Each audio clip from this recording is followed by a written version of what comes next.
Well, spectacular Sunday, everyone. Welcome to Faces of Resilience. This is Furley Almonte coming to you live from New Jersey, and my guest is coming from Scottsdale, Arizona. My goodness. Hold on to your seats, seniors or almost there, seniors, because this is going to be life changing for many of us. We all go through life transitions, and many times it happens because we go through a divorce, we have death of a loved one, we retire, or we just plainly want a change of scenery. And oftentimes the relocation causes a lot of stress. In my case, I actually downsized from a bigger home in Bergen County where the taxes are ridiculously expensive. And we almost actually relocated to either Arizona or Florida until we found that there's still a place here in New Jersey where there is actually a 55 plus community. But either way, wherever you are going from coast to coast for a relocation, it gets really very stressful and emotionally draining because of the things that you have to let go.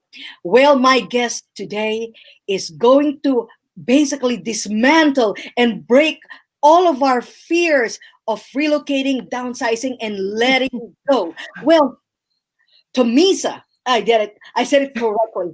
Thomesa Lydon is really one special woman who I actually, by the way, found on Facebook because she came as a suggested friend. And when I saw her picture, I said, oh my goodness, this woman is vibrant. She's gorgeous. I just felt that, and she was busting with incredible energy. And of course, I had to reach out to her and look, lo and behold, we're here today. I want to read to you her bio because she is quite an impressive woman. Well, Thomesa Lydon, she is the author of Smart Living for Seniors, How to Make the Best of the Rest. Is a concierge realtor with Remax Excalibur in Scottsdale, Arizona.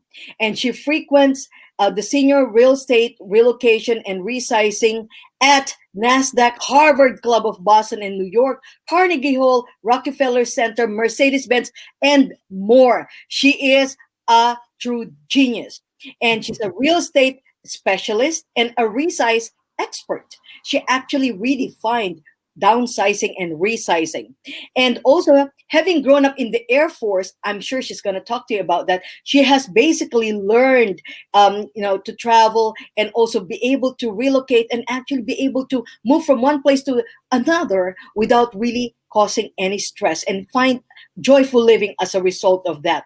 Well, ladies and gentlemen, it is my great pleasure to welcome Thomesa Lydon. Thank you. Thank you, Furley. It's a pleasure to be here. And I'm so excited to share with your audience that no matter what your age, you can have fun. My motto all my life has been, if it's not fun, I am done. And we have spoken before and we must have had fun because here I am, we're back. And it's all about just finding the joy in everything in life and having fun with it. Many people hate moving, especially when you get older, and a late in life move is not as exciting as maybe one when you were in your 20s or 30s. But you're right, as an Air Force brat, I can move around the block or around the world, and it's okay with me. So I do understand that it's not okay with everybody else. Hold on. You define BRAT with something.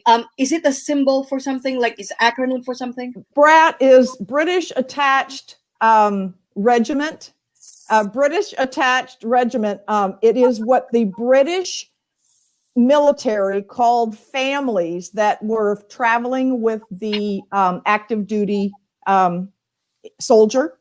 And we got stamped on our postcard, on the passport, or they stamped on the passport, BRAT.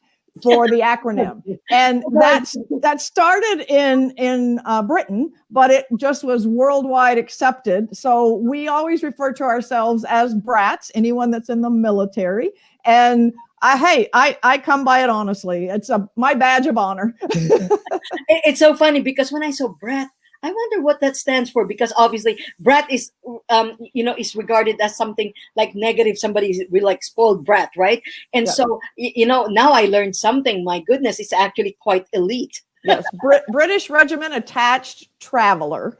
And hey, that's what we were. We traveled with our military moms or dads. And to this day, we're still referred to as brats, as are the younger ones that are coming up and join the party. Now, is that where you're from? Are you British? No, I'm not. I am born in Oklahoma City. And my dad was there for about 6 months before he was reassigned. And I started school, my kindergarten years, I did in Japan, and I graduated high school in England. So my 12 years plus kindergarten through school were in all different states and territories. And it was fun. It was difficult when you're younger to go through all that. But when you look back on it when you're older, you go, what a blessing and what a privilege to have gone every couple of years, sometimes several times within a year, we would move. But, you meet new friends, you meet a lot of people. And the sad part is you usually have to leave them. But with Facebook and everything now, I've reconnected to my high school graduating friends. And for 6 months now, every Friday night, we get on Zoom calls and catch up. It's like we've never been apart a day. We just picked up where we left off at age 17. That's the cool part about the technology and probably the new normal, the virtual communication. Because my first grade best friend found me on Facebook a few years ago. And, with you, just like what you said, when you transfer from one country to another, not even just a state, like you go from one country to another, it's heartbreaking for a kid to be separated from their Right. friends. And so now it's probably, would you say it's less stressful for kids possibly going through the same thing as what you've been through? Would it be a lot less stressful for them because of social media? I think so. And, kids are now doing everything virtually. And, you have to protect some of that online and internet type things. But they don't miss a beat now. If you can't be at your friend's house and you can't be at school, then you can get on other technology, other devices. And, I get to enjoy my grandkids now. They all live in Oklahoma, and I get to enjoy them as if they're right here. And we've got to say, kudos to technology. I used to have this little button heads with technology because at 67, I didn't want to change. I wanted to pick up my pen and paper and pick up my phone and rotary dial it, type thing. But I've adapted, I've adjusted, and I'm really content with it now. Well, first of all, you look absolutely stunning for 67. I would not even have guessed that. And by the way, I meant to compliment you on your outfit. I love the color. You absolutely look beautiful. Oh, thank you. So may I ask, what brought you to Scottsdale? Oh, I came out here with a husband. My second husband brought me out here. He was retiring. I had a design business back in Oklahoma, and it was thriving. And I just had my first grandson, and things were great. I was really enjoying life. And I decided, okay, if you want to retire and go out to hot Arizona and play golf, then as often as I can, come back and see my kids and grandkids, so be it.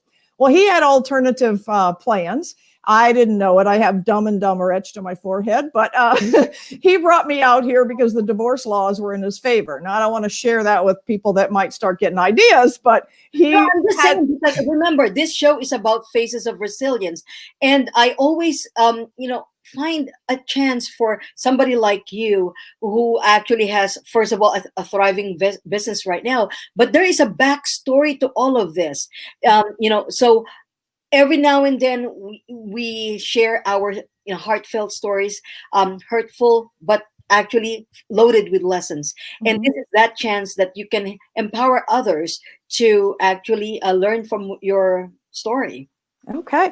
I tell it often. I don't dwell on it. It's not something that controls me or dictates how I'm going to be. But at the age of 50 years old, my ex-husband walked into the room on my birthday with an envelope, and I thought, he knows I love to laugh.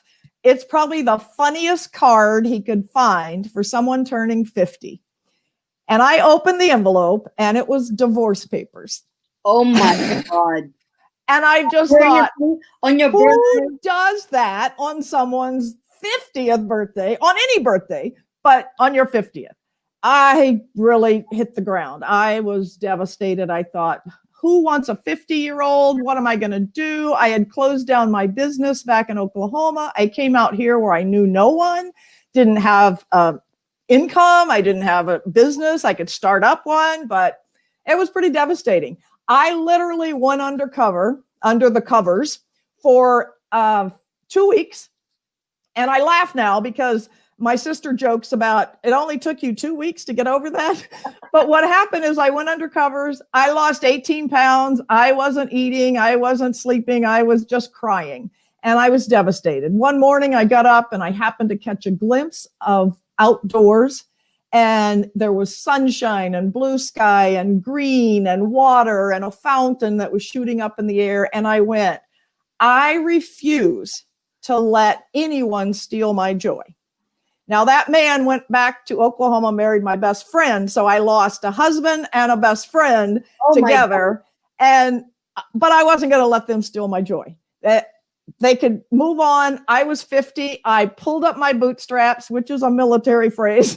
I pulled up my bootstraps and I have not looked back. I got my real estate license and I just have moved forward in finding joy for me, no matter what my age is. So that's kind of how I ended up in Arizona. And I used to say my first book was dumped in the desert at 50, which I never did write. I just joked about it. And then I've always said, couldn't have been dumped in a better place. But I've revised that to say, I couldn't have been released in a better place because I don't feel dumped. I don't let that negative connotation of that word affect my being and just enter my cellular membrane, if you will. So I'm happy out here. I've been doing real estate for 18 years. About 12 years ago, I had that urgent call from my sister saying, you got to get to mom and daddy right now. And basically my folks they were aging with issues. My dad had health issues. My mom had Alzheimer's. And they just never wanted to have that conversation. You know, that conversation where parents should sit and, adult kids should sit with their parents and kind of talk about what's going to happen in the next few years, next 10, 20, 30 years, but nobody ever wants to talk about it. So in my book, I talk about the 60-40 rule. That's when parents are in their 60s and the adult kids are in their 40s. It's time to let the conversations begin about how you are going to get older and what's going to happen if changes need to be made. Be prepared for that before it happens. Now, where were your parents? Pardon me? Where were your parents then? My parents were in San Antonio. Okay. And my was also in San Antonio. Say that again?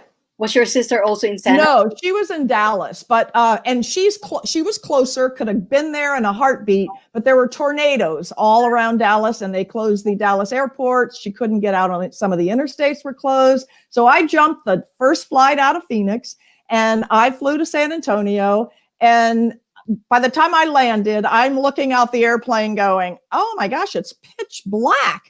And, when you're up in the sky, you see the lights of the city, but there were no lights because the power was out. And all I could think of was my poor mama being home alone with Alzheimer's because she was not able to be home alone. My dad was in the hospital. She was home alone. And I walked through her door at 11:35 p.m. and I'm saying, hey, mama, it's Thomesa. Where are you? And, luckily we have those devices with the flashlights, and I found her and she was curled up in a fetal position. Like, where's my husband? Where's my husband? And it broke my heart. That's when I vowed right then and there, I was going to help my parents make the best of the rest. And I don't care how many years you have. I don't care if you're 20 years old, you need to make the best of the rest of what you have. And so I wrote the book, Smart Living for Seniors, How to Make the Best of the Rest, because I think so many other baby boomers, which I am, were dealing with that with their parents. And you're going to get, if you haven't gotten that urgent call, you're going to get it at some point. So you might as well be prepared. And if you will, I will share with your audience 3 mistakes that people should never avoid when you're doing a late in life move. Yeah. Now, is that the 60-40 rule that you're going to talk to us about? Because that is a really tough conversation to have. It is. You know, It's an admission that you're getting older, and it is. It's an admission that possibly, you know, in the very near future, that you could be needing some arrangements to be made. Nobody wants to feel that, think that, and we all think it's not going to happen to us. It happens to everybody else, doesn't happen to us. I've reframed my brain. At 67 years old, I consider myself a recycled teenager, and that's how it's going to be. First of all, I must admit, I love the way you think, because even when you were saying from being dumb at 50, you reframed it in a whole different way, so that it sounds more like positive, and it's the same way we're doing with seniors. First of all, one question I was thinking about, like during the time that you saw your mother during a blackout, so she was alone when she is having cognitive impairment issues. Yes. Yes, she was all alone. Really very, very scary for her. So it was. That was very traumatic. And as a result of that move without a plan, it landed my dad in the grave, and it landed my mom in memory care. That's how traumatic that late in life move was without a plan. How old were they then? They were just turning 80, both of them. Mm-hmm. And my dad had diabetes, lung disorder, COPD, lung disease, kidney disease, and heart disease. So, but he looked the picture of health. He acted the picture of health. And I may have gotten that from him, because he never felt or acted old, even as unhealthy as he was. He just looked the vibrance of health, because he was laughing and he was just cutting up all the time. And I believe laughter is the best medicine. So if you can't laugh, then you better start practicing, because it is huge. You also validated that vibrancy is genetic. Maybe, very well. My daughter is actually like a mini me when it comes to, you know, vibrant energy. And so when you had mentioned that your father was the same way as you are right now, which actually is gleaming in your brand, so that's why it's like, oh, must be genetic, right? It might be, but if it isn't, just create it, because we can create that if we want. It takes a smile. It takes less muscles and energy to smile than it does to frown. So smile. Definitely. And I usually feel like if I can at least smile, I can get down, and, you know, we all have our moments. But if I can at least just make myself smile, I suddenly feel a laugh coming on. Yeah. And the more you laugh. You know what they say? Smile is the sexiest curve in our body. I haven't heard that, and I'm all about that.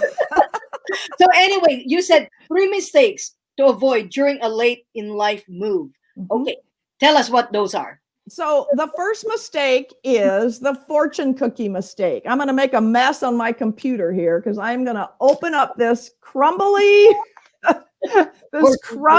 cookie, and it says, never move without a plan. You have to have a plan in place. You don't want to wait for the emergency. You've got to have a plan in place. And it's very important to get the facts, the figures, and the documents you need before you need them. And you know that in financial world of planning. If you've got to have legally the powers of attorney and all the legal documents that you need, but you need to know the figures that you have in your financial portfolio, so you know where or how you can live in the next 10, 20, or 30 years, and your family can help you achieve that. Okay, and then I forgot to plug my computer, so it's okay. Plug in. We got to keep the juice going. Okay, I'm back. All right. Okay. The second mistake is, you know, the kid from Collie McCulkin. Never do it alone. You have got to have help.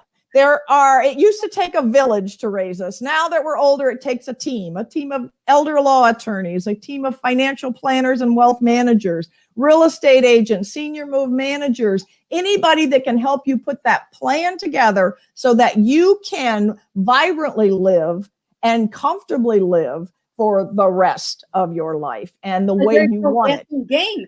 And you know what? One of the things that it alleviates that stress of the loved ones. It Because does. just think about it, like when they know exactly what to do, who to contact, at least you don't leave the decision making, like, because it was very stressful. And I have to share this with you, because before I got married to my spouse, now I was widowed within 8 months of my wedding day, to pancreatic cancer. And during that time, my late spouse did not have any living will or anything like that. So a lot of the stress of having to decide, regarding life issues fell on me. And things like that, you just like what you said, like, what would you do for long-term care, home health care, whatever it may be, finances, what's going to happen, would they be able to afford it, things like that. And so, yes, definitely. And I would like to delve as well on the planning side of it as well, because that what you pointed so far, you have given to, the planning stage is also, and having Huge. the team to surround you, to be able to guide you in making decisions, is very, very important. And so, what's the third one? The third one is Winston Churchill's shortest speech was never, never, never give up. And you cannot ever give up and just shut down and go, I'm getting old, or my health is this or that. You just have to stay engaged in facilitating or helping facilitate that next chapter. I call it the living chapter of life. When a lot of people refer to it as doom and gloom or what have you, it's the next living chapter of your life. So make it the best that you can. And I always talk about the acronym PLAN. P is prepare in advance. Write down all the things that your family needs to know, put it in digitally, on paper, what have you, and especially passwords. People forget to put their passwords down for all the places you need to, access. So prepare in advance, again, getting all the legal documents that you need. And L is let everyone know what you want. Just spread it out there. Just use your megaphone and shout it out, because your family, they're not mind readers. They don't know what you want unless you share that with them and tell them, so they can help you achieve it. And then A is for acknowledging the safety concerns. And that means around your home, inside the home, outside the home, there are uneven surfaces, there are throw rugs, there are many, many safety hazards that could cause a fall. If nothing else, we're talking falls. The number one accident for seniors is falling. And 30 million seniors fall a year, and 8 million of those 30 end up dying as a result of their falls. So acknowledge all the safety concerns and take care of them. And then N is just never give up that youthful heart and mind. If you keep a youthful mind and heart, you're going to feel youthful and mindful of it. Mindset's hard to change, but aging is not an option, but getting old is. Absolutely. It reminds me of a quote. I think it says, you don't play, you don't forget to play because you're getting old. You get old because you forgot to play. Forgot to Right? play. The whole point is that never lose that childlike wonder. Never never lose that, that zest for life. Never. And you're absolutely right. Never, ever, ever do that, because when you lose that, your love for life, you would see, it's almost like you've resigned to the fact that you're old, that you're going to go. It's not a choice. These are choices that we have to make in life. And before you move forward, I just wanted to also share. Okay, I'm a realtor as well here in New Jersey, and I actually live in an active adult community, and we love it here because you don't have to worry about shoveling snow. You don't have to worry about mowing the lawn, and having so many things fixed up. It's wonderful. It's safe. We love it here. And one of the things that actually really we feel very, very strongly about is that when you say all of those like alarming figures, right, about death through fall and all that, one of the things that I also share with others is that a lot of you are a realtor, right? 70% of homeowners lose their homes to foreclosure or to bankruptcy because they don't plan ahead for Mm. their finances. And that's the reason why one of the things that I do is that I also help people become financially resilient through life insurance with living benefits. That's the kind of insurance that you don't have to die to use. So Yay! way, right? Like do you know that 7 out of 10 Americans, or at least people who live here in America, 7 out of 10 have policies, but they do not. 98% of them do not have living benefits. So they think that they have to die first, right? Yeah. And now the children will have to fight for the money. But Well, we're all about the living chapter of life. I think you are as well in the financial aspect of it. It's not the dying chapter, it's the living chapter. the So living chapter. get all of those things in place. Yes, Talk yes. to So someone the like you. living benefits allows you to access money while you're still alive in case of cancer, stroke, heart attack, which is, the most common critical injuries. But the whole point is that we need to plan, just like what you said. You have to plan for that, because what if you also live long? You know how many people now are actually living healthier lives, right? Yes. And Yes. so now, are you prepared financially? What if you outlive your money? So whether you get sick at an early part of your life or you live long, you need to be able to plan financially to be able to support your lifestyle. And so Absolutely. when you said about planning, it needs to be, you have to partner. Yes, I agree with you, with elder law attorneys for the probate, whatever it may be, and healthcare, or even like decisions, even simple ones, like, say for example, like, do you want to be cremated? Like, I know it's a morbid topic, but I actually tell, okay, hey, listen, I want to be cremated, and you don't have to worry about, you can throw me in the ocean or something like that. But I'm just saying, like, oh, by the way, you can put yourself now, and you can become a tree. So those are those are choices that we make in life. While you're still living, it's nice to be able to have that kind of control. That's why I love all of the acronyms that you say about plan. I love that. It's beautiful. And the 3 mistakes. And also, you said that you also have 3 tips on how to make the best of the rest of your life. I will share one thing before I get to that, and that is one of the worst things you can leave your children is all your stuff to go through and sort through. Now, most of us seniors are keeping that big house because we have so much stuff that we want to give to our kids, and we've got to house it somewhere. And I say, give it to them while they're alive and you can enjoy them enjoying it. But I also say, don't be surprised if they don't want it. So that's one of the things that people realize, that I'm saving this for my son or daughter and they don't really want it and they get their feelings hurt because they've been hauling it around for 30 years and it's been filling up that big house. Funny how, like, we say that, right? I remember I have a cousin who has like a lot of like purses.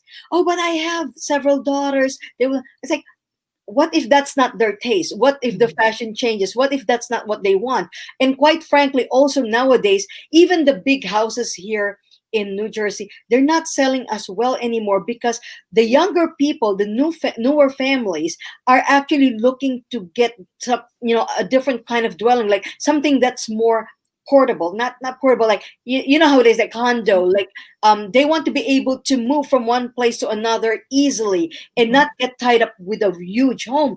And how do you overcome that emotional attachments to stuff? Like that becomes really very stressful. People get they get wrecked over that. What do you tell your seniors? Well, they get paralyzed. And that's where, when people call me in for a consultation, and I always say I go from consultation to close of escrow and everything in between. The biggest part is they're in a large home it's full of stuff. They don't know where to begin. I get them to chip away one room at a time, one drawer at a time, one closet at a time. But I also, before I leave the first visit, I'll walk through each room with them. And I will ask them, in that room, what is 1 or 2 items that you feel like is your story? So I get their story items, which I think makes them feel how they should, in that their essence is going with them, even when they downsize. A lot of people feel like they're losing their essence when they're getting rid of all that stuff. But I capture the essence by taking their story items with them. We make sure those things fit.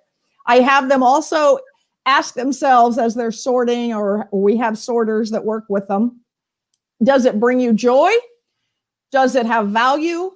Or does it have purpose? And if you can't answer yes to one of those questions, chuck it. Just let it go. You don't have a need for it. But once we get into playing a game with sorting, and there are a lot of different games to play to make it fun, then they kind of get a little bit more lighthearted about it and let go a little easier. And you can always tell when, they're weighted down with, oh my gosh, what am I going to do? I can't get rid of that. And then you feel their shoulders come off their ears, and they're breathing easier. They're more relaxed because they've got rid of some stuff. But getting rid of that large home, and it's high maintenance. It costs you time, effort, energy, and money. And you could go to the smaller home where you can have a more manageable environment. You can have more funds to go play and have more fun. If you have health issues, that larger home, the equity you have in that can pay for an in-home caregiver if you don't want to go to a community that assisted living or such. So there are a lot of head games we play to get loose of the emotion. Do you share that in your book? I do. All the details.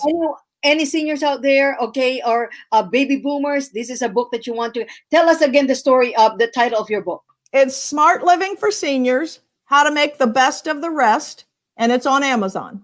Okay, beautiful. What is the difference between smart sizing and downsizing? It's mentally. Downsizing is a negative down word, and I think people get that feeling of the negativity. And smart sizing, who doesn't want to be smart and do things the smart way? So I have changed it to feel better. Words make a difference. They're powerful. And there are people that just get down thinking about downsizing. So we smart size. I love it. Love. I always love the positive spin that you give out to Thomesa.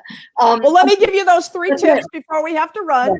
First of all, never let someone steal your joy. Never, ever. You're in control of it. Don't you even be the one to steal your joy. Number 2 is no matter how you feel, I know some people have health issues. Get up, show up, and put a smile on. And when you least expect it, that smile may turn into a laugh, and laughter is the best medicine. And number 3 is find one little thing to be grateful for every day. And again, if you have health issues, traumatic issues, any kind of relationship problems that make you feel like you're down and you have nothing to be grateful for, find something. Be grateful for your thumbs. And if you don't get that, tape your thumb back one day for about an hour and realize how grateful you are for just your thumb. So those are my 3 tips. It's so funny because one of the things that I do is that I bring entertainment to the senior community, assisted living.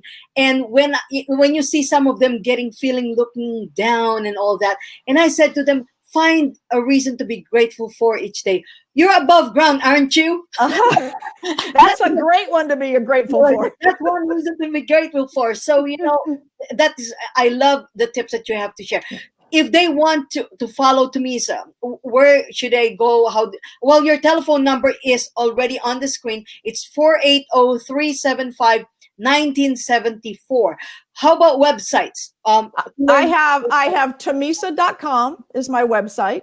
I have Lydon Senior Pathways on Facebook and LinkedIn, and then my personal page. You can connect with me anywhere there. And I am putting together a senior resource library for across the country. So at some point, I'll get back on your show and we'll talk about how someone can get access to the resource library and have everything, brands, services, products, anything for seniors all in one location.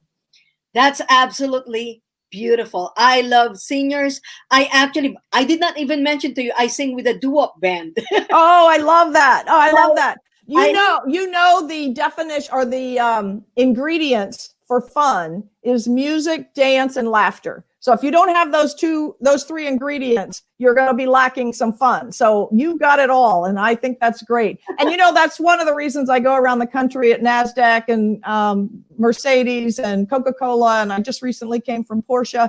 I go around to be a spokesperson to help get everybody up and at them and get active and have fun. Yes, exactly. I love everything that you shared. I love the tips. I love the 3 mistakes that, we have to avoid. I hope you took notes, because those are things that are very important as we live the rest of our lives. Make it the best for the rest of your life.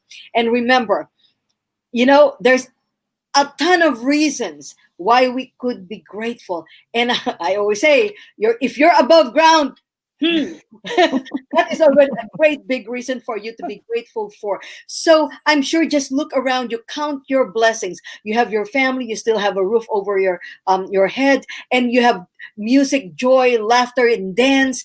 And there's a lot of reasons to make you come alive. You don't stop living just because we're getting old. Right? It's a choice that we have to make. And Thomesa, you are absolutely phenomenal. You are inspiring. I love what you do. I love you. You bring out the light in many of our baby boomers, and not only baby boomer, but even what came after, what was before baby boomers. I don't know. The greatest generation. The greatest generation. Okay, every generation is good, but they were called the greatest generation. Was it really? See, I learned a few things from you, but so thank you so very much, you American brat. And I love it. Thank you so much. You're welcome. Thank you so very much, Thomesa. I hope that we continue to stay in touch, and hopefully when the pandemic is over, actually share a stage in the senior community and make everybody just get up on their feet and come alive with music, dance, and laughter. I'm ready. Yes, you heard it. Tell you, see, you can barely see. I'm 58 and a half. She's 67. And look at us, looking hot, better than ever. Oh, by the way, in case you're single, I just want to plug out there. Thomesa, here I am. She's single. I cannot believe that she's still single, looking so gorgeous and vibrant, and also so positive. Who wouldn't want to be with somebody like this? So anyway, well, she's available, single and ready to mingle. Oh, well, all right. Thank you, Furley. What a beautiful Sunday afternoon. Thank you so very much for joining me on Faces of Resilience. Ladies and gentlemen, until next Sunday, this is Furley Almonte from Faces of Resilience. Till then, find a way to live joyfully and gratefully, and most of all, vibrantly. All right. Bye-bye.